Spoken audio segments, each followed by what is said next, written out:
at an hour that you do not expect, the Son of Man will come.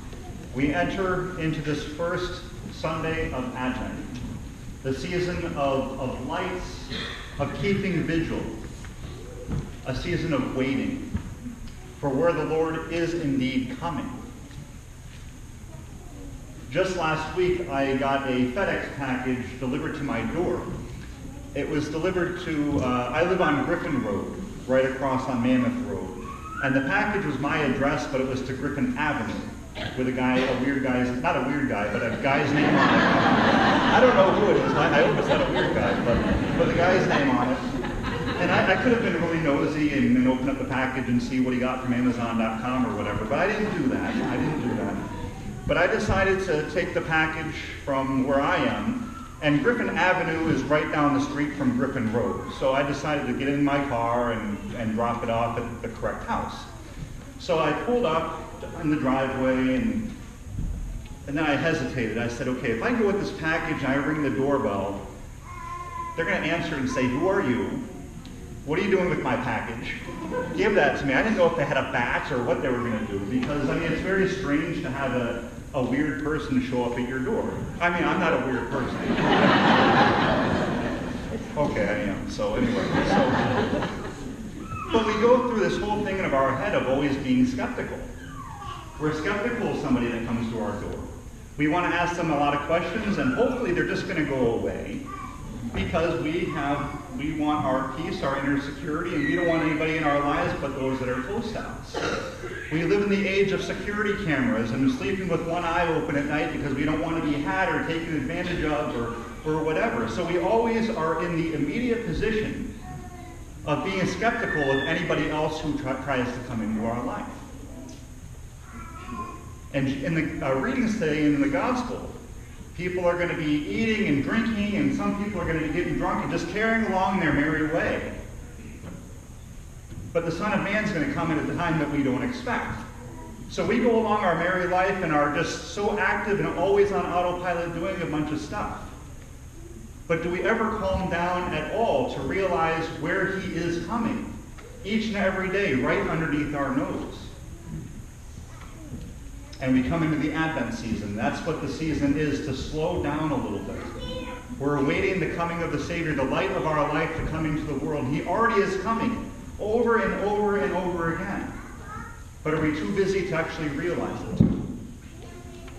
Advent's a quiet time.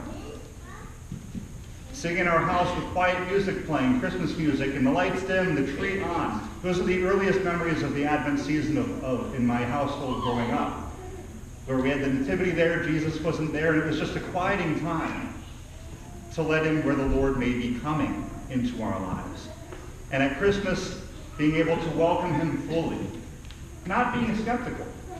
But when the Lord calls us in so many different ways, we can do the same thing to him as we do when there's somebody weird at our door. He's calling us to do something, and we want to be so skeptical of the call that we're just going to question it over and over. Well, you can't possibly be calling me to that. You don't know what you're talking about. You don't know me. Leave me alone, God. And we just want the call to go away, so we can go along eating, drinking, getting drunk, living our merry life the way that we want to. Because we know that once we do accept him into our life, it can be very, very difficult. It can be life-changing, transforming. We learn who we are. We learn what God is using us for in our lives. And through that, through changing ourselves, through leaping with that great leap of faith, there's so much that he can do if we let him. And through our actions, by doing his will, only do we know who he is more and more and more, and how we're part of this great, great mystery.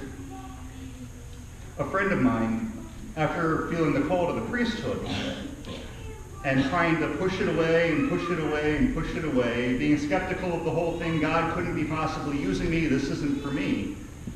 What got him over the hump to actually start talking about it, he asked himself the question, well, what if God stops calling? Would that be any better? We think about that. As we enter into this Advent season and realize that we're waiting for the Lord, and the Lord might be right under our nose and is coming to us, we can ask ourselves the question, what if the Lord stops coming? What if the Lord stops calling me? Does that make my life any better? We realize if we just live on the surface of the eating and drinking and getting drunk and not being concerned about anything below the surface, where is the depth to our life? Where is the call to reconciliation, to conversion, to deeper love, to growing deeper as a human being and growing deeper as a child of God? Life loses all sorts of dimension. Life loses all sorts of purpose. So as we quiet ourselves to enter into this Advent season, we say, Lord, come and do not delay. Not, Lord, come, and I'm going to make up all these sorts of excuses to have you go away.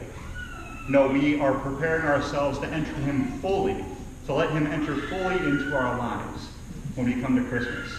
And all the busyness that we just experienced with Thanksgiving, getting the meal together, all the pies, all the family coming over, and then the next day, the pile of ads that's bigger than I am,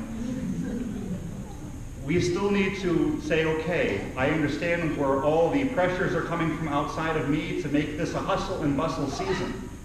But we as Christians, we're countercultural. We need to think in reversal. This is a season to quiet down and slow down. Make the time. Make the time to start some family traditions.